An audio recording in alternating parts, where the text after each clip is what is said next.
설 명절이 시작되었습니다. 새해 복 많이 받으시고 풍성한 설 명절 보내시기를 간절히 소망합니다.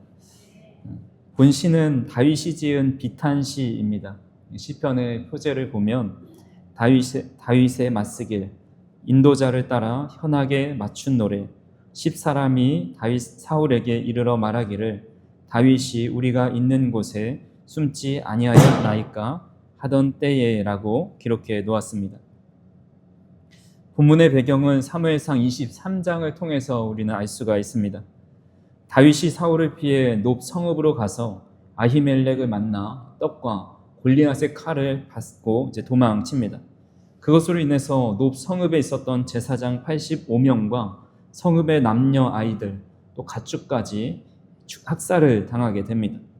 그 이후에 다윗 일행은 그일라로 가게 되는데 그곳에 블레셋 사람들이 그일라를 쳐서 타작마당을 탈취하고 있습니다. 타작마당은 곡식을 수확하고 곡식과 쭉정이를 분리하는 곳입니다. 블레셋 사람들이 타작마당을 탈취한다는 것은 한 해 농작물을 다 가져가 버린다는 겁니다. 이에 다윗이 하나님께 묻습니다. 내가 가서 블레셋 사람들을 치리일까? 그렇게 묻자 하나님께서 가서 블레셋 사람들을 치고 그일라를 구원하라 라고 말씀합니다. 근데 다윗과 함께 했던 그의 신하들이 반대를 합니다. 지금 우리가 사울에게 쫓기는 신세인데 누구를 구한다 합니까? 우리가 그들을 도와주었다가 우리의 위치가 노출되면 어떻게 합니까? 반대합니다. 그러자 다윗은 하나님께 다시 물어봅니다. 하지만 하나님은 여전히 내가 승리를 줄 테니까 그곳을 치라라고 말씀합니다. 다윗은 하나님의 말씀을 따라 그일라로 내려가서 블레셋 사람들과 싸워서 크게 승리를 거두게 됩니다. 그런데 어떤 사람이 다윗이 그일라 성에 있다라는 것을 사울에게 고하고 사울은 군대를 이끌어서 다윗을 잡으러 출정합니다. 이 소식을 들은 다윗은 하나님께 여쭤봅니다. 사무엘상 23장 12절에 보시면 다윗이 이르되 그일라 사람들이 나와 내 사람들을 사울의 손에 넘기겠나이까 하니 여호와께서 이르시되 그들이 너를 넘기리라 하신지라. 그일라 사람들이 나와 내 사람들을 사울의 손에 넘길 것인지 즉 배신할 것인지 아닌지를 물어보니까 하나님께서 그들이 너를 넘길 거다라고 말씀합니다. 얼마나 억울한 상황입니까? 그일라 성이 블레셋 사람들에게 곡식을 탈취당할 때 도와주었습니다. 그 사건이 1년 전 있었던 일도 아니고 바로 직전의 일입니다. 그런데 그들은 다윗을 사울에게 넘겨주려고 한 것입니다. 아마도 그 전에 있었던 노베에 있었던 제사장과 성읍들 사람들의 학살 장면을 들었을 것입니다. 그래서 자신들도 다윗을 도와주었다가는 이 높성의 사람들처럼 될 것을 두려워한 것으로 보입니다.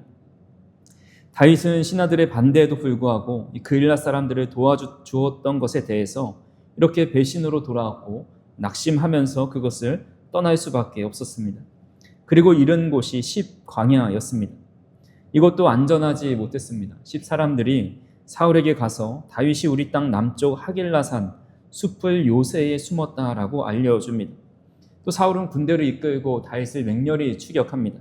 그때의 상황이 얼마나 긴박했는지 사무엘상 23장 26절을 통해서 알 수가 있습니다. 사울이 산 이쪽으로 가매 다윗과 그의 사람들은 산 저쪽으로 가며 다윗이 사울을 두려워하여 급히 피하려 하였으니 이는 사울과 그의 사람들이 다윗과 그의 사람들을 에워싸고 잡으려 함이었더라. 사울이 산 이쪽으로 가면 다윗이 반대쪽 산으로 가고 서로 산을 옮겨 다니면서 이렇게 긴박하게 피하고 있습니다. 우리는 영화의 결말을 다 알듯이 다윗은 사울의 손에서부터 벗어난다라는 것을 알고 있지만 당시 미래를 알 수 없었던 이 다윗의 입장에서는 너무 당황스럽고 두려운 상황입니다. 자신의 잘못이 하나도 없는 상태에서 가는 곳마다 위치가 노출이 되고 그렇게 배신하는 사람들을 보면서 더 낙심스럽고 절망스러웠을 겁니다.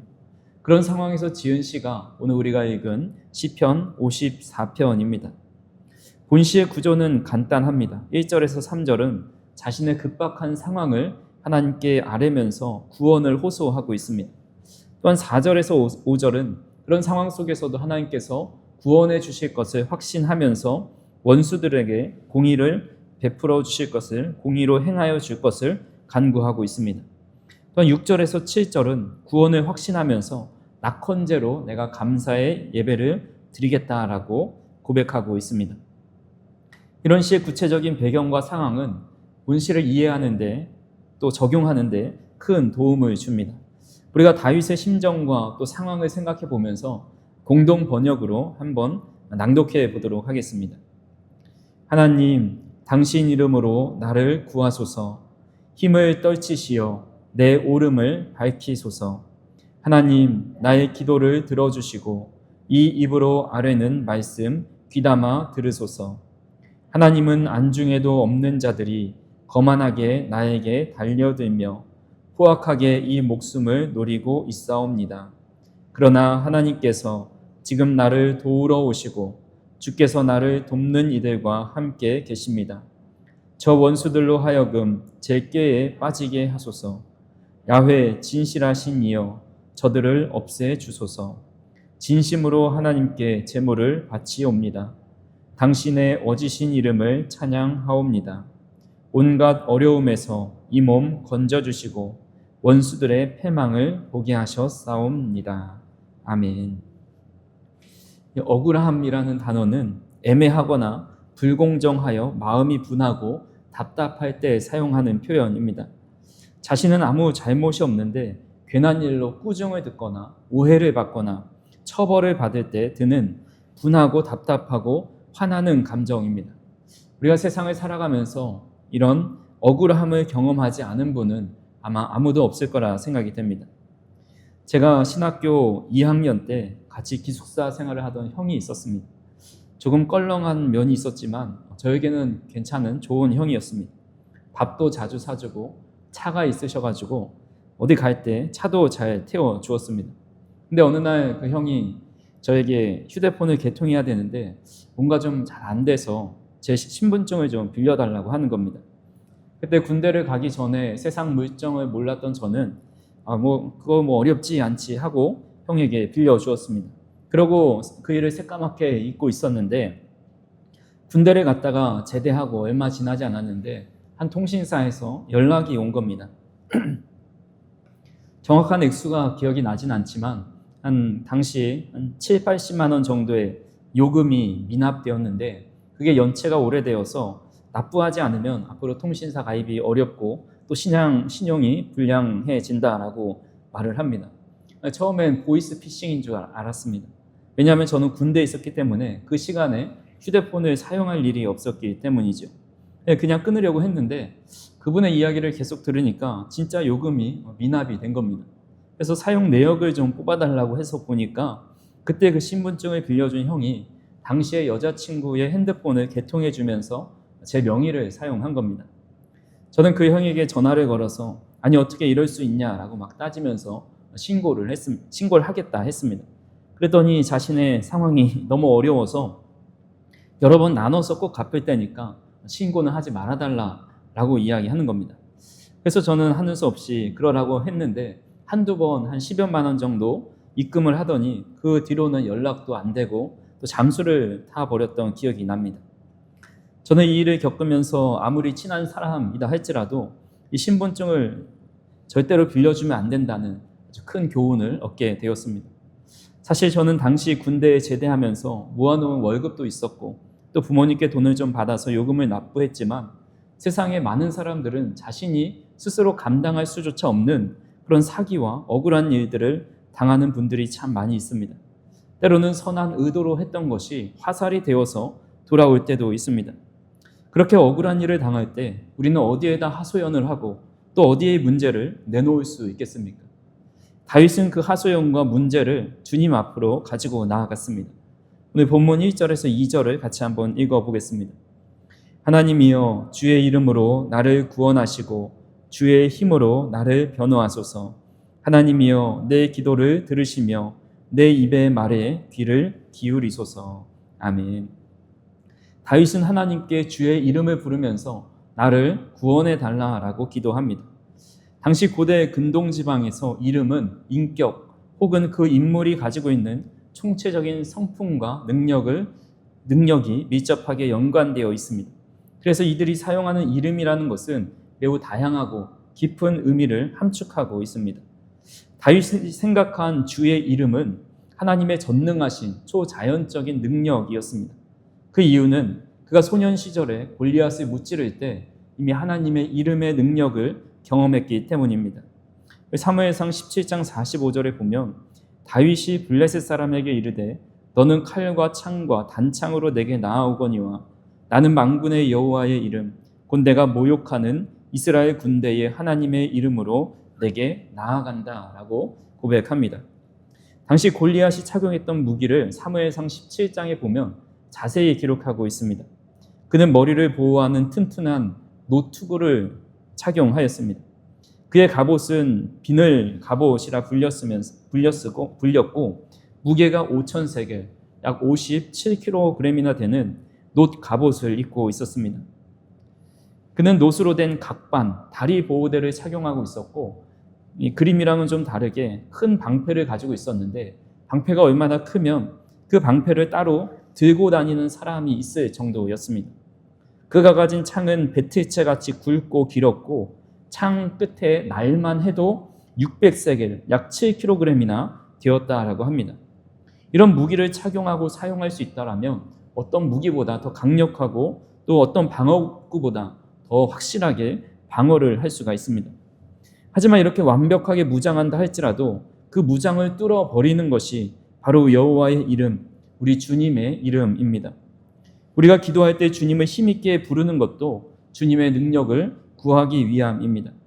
억울함을 당하고 고난을 만나고 스스로 이겨낼 수 없는 일들이 질비해 있지만 주님의 이름을 부를 때 마음이 평안해지고 또 담대함이 생겨나는 겁니다. 예수, 예수, 예수라는 복음성가가 있습니다.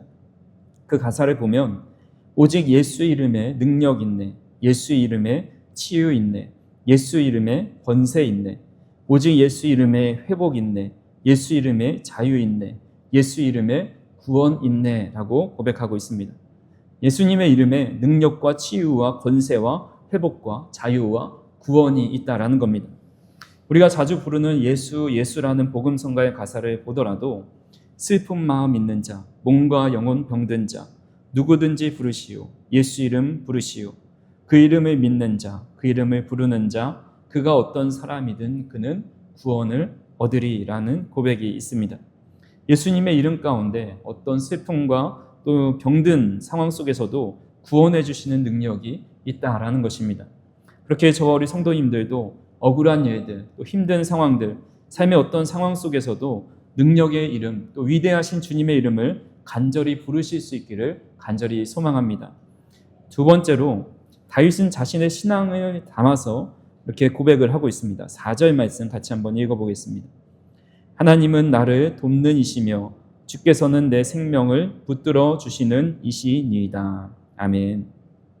다윗은 두 가지로 하나님을 향해 고백하고 있습니다. 첫 번째로 하나님은 나를 도우시는 분이다 라는 고백을 합니다. 다윗은 어려운 상황에 하나님께서 자신을 도와주실 것을 확신하고 있습니다. 이 확신이 어디서 나오는 겁니까? 바로 하나님의 약속의 말씀을 믿었기 때문입니다. 신명기 4장 38절에서 40절에 보면 너보다 강한 여러 민족을 내 앞에서 쫓아내고 너를 그들의 땅으로 인도하여 들여서 그것을 내게 기업으로 주려 하심이 오늘과 같으니라. 그런즉 너는 오늘 위로 하늘에나 아래로 땅에 오직 여호와는 하나님이시요 다른 신이 없는 줄을 알아 명심하고 오늘 내가 내게 명령하는 여호와의 규례와 명령을 지키라. 너와 내 후손이 복을 받아 내 하나님 여호와께서 내게 주시는 땅에서 한없이 오래 살리라 라고 말씀합니다. 하나님은 이스라엘 백성들보다 더 강한 여러 민족들을 그들 앞에서 쫓아내 주셨습니다. 위로 하늘에나 아래 땅에 오직 여호와는 하나님이시요 다른 신이 없는 것을 그들은 경험하였습니다. 그렇게 하나님의 말씀을 따라 살아가면 너와 내 후손이 그런 하나님의 보호하심 속에 살아가고 또 복을 받고 내가 있는 곳에서 한없이 오래 살리라 라는 약속을 받은 것입니다. 다윗은 그 말씀을 믿고 자신보다 더 강한 군사력을 가지고 있는 사울이 쫓아오지만 하나님을 자신을 의지하는 자를 도와서 그들을 자신 앞에서 내쫓아 주실 것을 확신하고 고백하고 있는 겁니다. 하나님은 다윗의 그 믿음대로 그를 도와주십니다. 사울이 다윗 앞에 거의 다다르게 되었을 때 사울에게 전령이 하나 도착을 합니다. 사무엘상 23장 27절에서 28절을 같이 한번 읽어보겠습니다. 전령이 사울에게 와서 이르되 급히 오소서 블레셋 사람들이 땅을 침노하나이다. 이에 사울이 다윗 뒤쫓기를 그치고 돌아와 블레셋 사람들을 치러 갔으므로 그곳을 셀라 하마느곳이라 칭하니라. 아멘. 사울이 군사를 이끌고 나간 사이에 이 블레셋 사람들이 쳐들어옵니다. 이에 사울은 급하게 군대를 돌려 다윗을 떠나게 되지요. 하나님께서는 다윗의 원수였던 이 블레셋 사람들을 사용하셔서 그들을 도와주신 겁니다. 그래서 그곳 이름을 셀라 하마드곳이라고 이름을 지었는데, 이 셀라라는 것은 바위, 절벽이란 뜻이고 하마느곳이라는 것은 분리, 나눔이라는 뜻입니다. 즉 셀라 하마느곳은 분리의 바위, 구원의 바위라는 뜻입니다. 하나님께서 예상치 못한 곳에서 도움을 베풀어 주셔서 다윗을 구원해 주시고 또 그들을 나누게 해 주셨다라는 겁니다. 확신의 심리학이라는 책이 있습니다. 그 책은 자기 확신에 대해서 30년 동안 연구하고 지도해온 네이트 진저 박사가 지은 책입니다. 자신의 확신을 가진 사람들이 비즈니스나 또 스포츠, 예술, 음악, 글쓰기 등의 많은 분야에서 성공하게 되었음을 여러 오랜 기간 동안 많은 사람들을 가지고 검증하고 있는 겁니다. 저서에서 저자는 확신에 대해서 이렇게 정의를 합니다.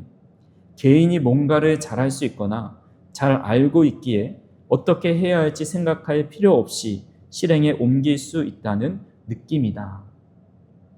예를 들면 우리가 신발을 신고 끈을 묶을 때 이것을 어떻게 묶고 어떻게 해야지라고 생각을 하기도 전에 무의식적으로 이 끈을 아주 자연스럽게 묶으면서 신는 것을 의미합니다. 그러니까 이미 하는 방법을 잘 알고 있기 때문에 특별히 생각하지 않아도 자연스럽게 이미 몸으로 나가는 겁니다. 업무를 할 때도 마찬가지죠. 개인이 확신을 가지고 하는 일은 본능적이고 또 무의식적으로 실행할 수 있습니다. 그렇게 확신을 가지고 하는 일은 확신 없이 할 때와 전혀 다른 결과를 가져다 준다는 겁니다. 우리가 하나님이 도와주실 것을 확신한다라는 것도 그런 것 같습니다. 하나님이 도우시고 지키실 것에 대한 어떤 의심도 어떤 의문의 마음도 품지 않는 겁니다. 억울함과 어려움이 닥쳤을 때 어떻게 해야 되지라는 그런 의식이 생겨나기 전에 자연스럽게 하나님의 도우심을 구하는 것, 이것이 바로 하나님을 향한 확신입니다.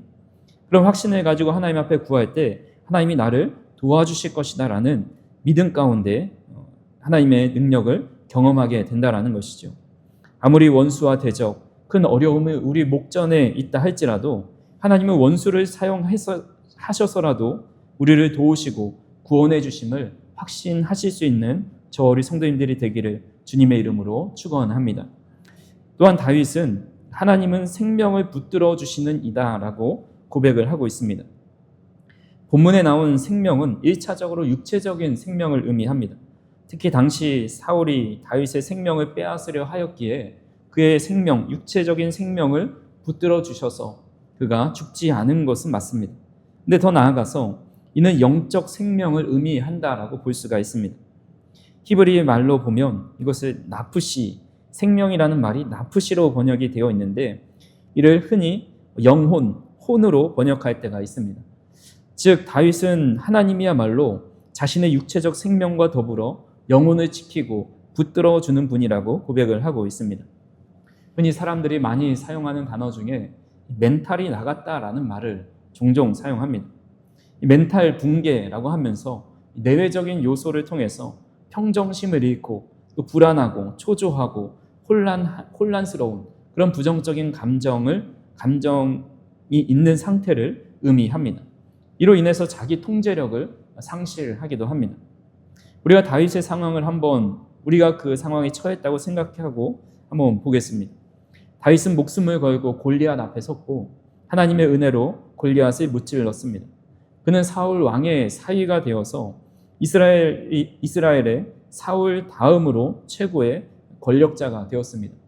이스라엘 백성들은 사울보다 더 다윗을 사랑하고 좋아했습니다.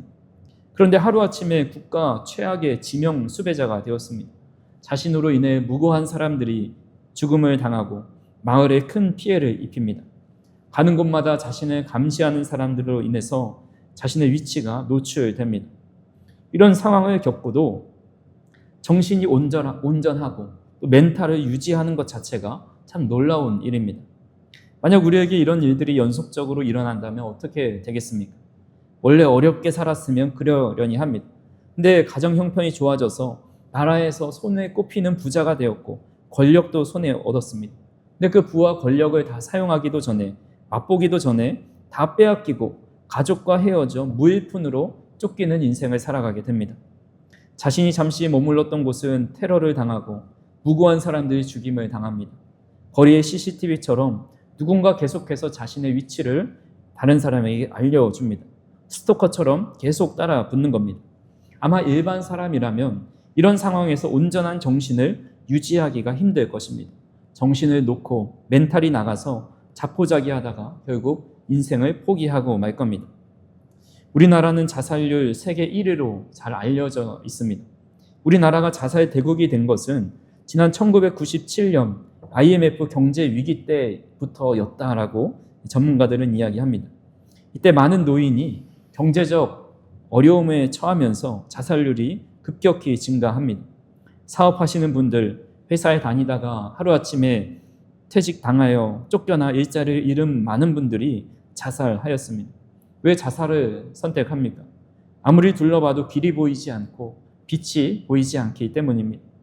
회사에 잘 다니고 사업도 잘 운영하다가 하루아침에 부도를 맞이하고 신용불량자가 됩니다. 많은 재산을 가지고 있다가 큰 빚을 떠안고 신용불량자가 된 사람이 정신을 잘 유지하기는 쉽지가 않습니다. 사채업자가 쫓아오고 또 빚쟁이들이 계속 따라붙어서 장기를 척출해 가려고 한다면 정말 공포와 절망 가운데 하루하루 마음을 졸이며 살아가다가 순간 정신을 놓으면 삶을 포기하게 됩니다. 다윗이 이런 상황에서 멘탈이 붕괴돼도 이상할 것이 없는 상황이었지만 그의 정신, 그의 영혼을 지켜주신 분이 하나님이다라고 고백하고 있습니다. 하나님은 우리의 육체적인 삶뿐만 아니라 우리의 마음과 영혼까지 지켜주시는 분이십니다. 하나님이 함께 하시면 아무리 두려운 상황도 이겨낼 수 있다라는 마음이 듭니다. 아무리 마른 뼈와 같은 상황에서도 희망을 보게 되고 수많은 대적이 둘러싸여 있는 상황에서도 천군 천사가 자신을 보호하고 있는 것을 보게 됩니다. 성도님 중에 영혼이 무너지고 마음이 무너진 분이 계십니까? 주님의 이름을 부르고 주의 힘을 의지하실 수 있기를 바랍니다. 하나님은 우리에게 찾아오셔서 우리의 마음을 강하게 하시고 담대하게 해주심으로 우리의 영혼과 육신을 붙들어 주는 분이심을 믿으실 수 있기를 간절히 소망합니다. 마지막으로 다윗은 선취적인 신앙을 가지고 있었습니다. 우리 오늘 본문 6절 말씀을 읽어보겠습니다. 내가 낙헌제로 주께 제사하리이다. 여호와여 주의 이름에 감사하오리니 주의 이름이 선하심이니이다. 아멘. 다윗은 낙헌제로 주님께 제사할 것이다 했는데 낙헌제는 하나님을 사랑해서 자원하여 드리는 감사 제사입니다. 시인이 이렇게 자발적 예배를 드리는 것을 약속하고 있는 이유가 7절에 나와 있습니다. 같이 한번 읽어보겠습니다. 참으로 주께서는 모든 환난에서 나를 건지시고 내 원수가 보응받는 것을 내 눈이 똑똑히 보게 하셨나이다.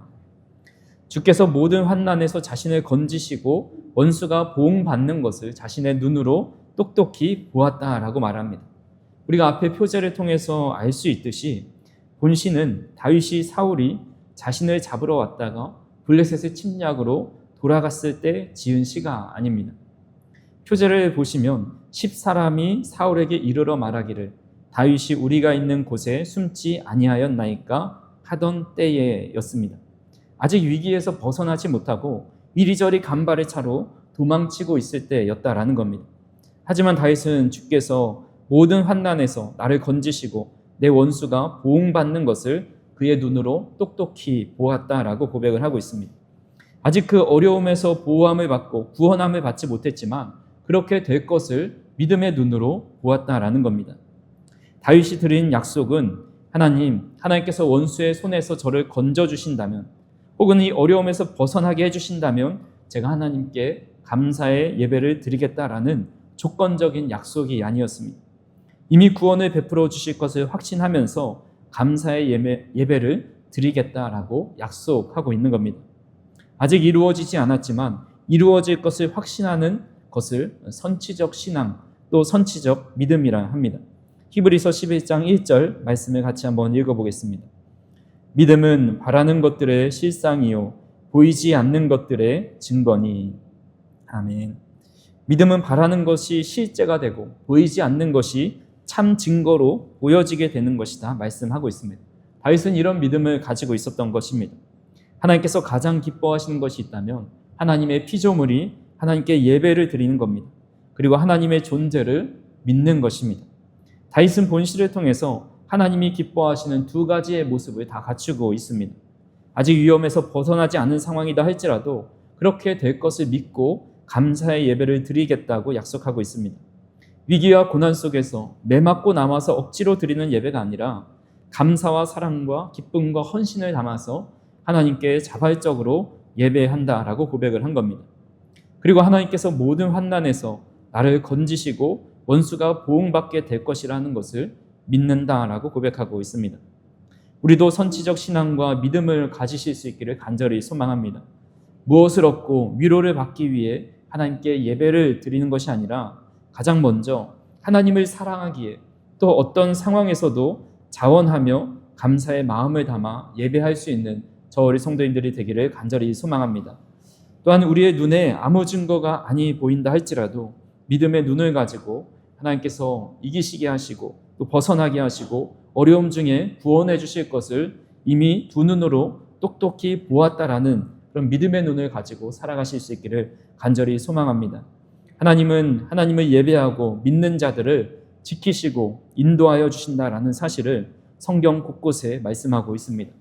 우리 시편 121편 5절에서 8절 말씀 같이 한번 읽어보겠습니다. 여호와는 너를 지키시는 이시라. 여호와께서 내 오른쪽에서 내 그늘이 되시나니 낮에 해가 너를 상하게 하지 아니하며 밤의 달도 너를 해치지 아니하리로다. 여호와께서 너를 지켜 모든 환난을 면하게 하시며 또 내 영혼을 지키시리로다. 여호와께서 너의 출입을 지금부터 영원까지 지키시리로다. 아멘. 또한 시편 91편 11절에서 14절도 읽어보겠습니다. 그가 너를 위하여 그의 천사들을 명령하사 내 모든 길에서 너를 지키게 하심이라. 그들이 그들의 손으로 너를 붙들어 발이 돌에 부딪히지 아니하게 하리로다. 내가 사자와 독사를 밟으며 젊은 사자와 뱀을 발로 누르리로다. 하나님이 이르시되 그가 나를 사랑한즉 내가 그를 건지리라. 그가 내 이름을 안즉 내가 그를 높이리라. 아멘. 다윗은 억울한 상황 속에서도 하나님께 기도하며 하나님의 이름을 의지하였습니다. 그는 자신의 억울함을 해결해 주실 분이 바로 하나님뿐임을 알았고 하나님이 돕는 자이고 생명을 붙들어 주시는 분이라는 사실을 믿었습니다. 결국 하나님께서는 다윗을 원수들의 손에서 건지시고 구원의 바위가 되어 주셨습니다. 우리 또한 인생의 억울한 상황과 어려움을 만날 때 하나님의 이름을 의지하며 믿음으로 나아가야 합니다. 주님의 이름은 능력이 있고 우리를 도우시고 붙들어 주시는 분이십니다. 어떤 상황에서도 하나님의 도우심을 확신하며 감사의 예배를 드리고 또한 그런 도우실 것을 두 눈으로 본다라고 할 수 있는 그 믿음을, 선지적인 믿음을 소유할 수 있는 저와 우리 성도님들이 되기를 주님의 이름으로 축원합니다. 기도하시겠습니다. 사랑과 은혜가 풍성하신 하나님 아버지, 억울한 일을 겪고 우리 힘으로 해결할 수 없는 문제들을 만날 때마다 주님의 이름을 더욱 의지하게 하시고 기도하게 하여 주시옵소서. 우리를 도우시고 생명을 붙드시는 하나님을 신뢰하면서 선지적 믿음으로 늘 감사의 예배를 드릴 수 있도록 인도하여 주시옵소서. 우리의 모든 어려움 속에서도 하나님이 함께 하시며 우리를 지키시고 보호하심을 믿을 수 있도록 인도하여 주시고 우리를 끝까지 붙들어 주시고 우리의 삶 속에서 하나님의 능력과 사랑을 더욱 깊이 경험할 수 있도록 인도하여 주시옵소서. 예수님의 이름으로 기도하옵나이다. 아멘.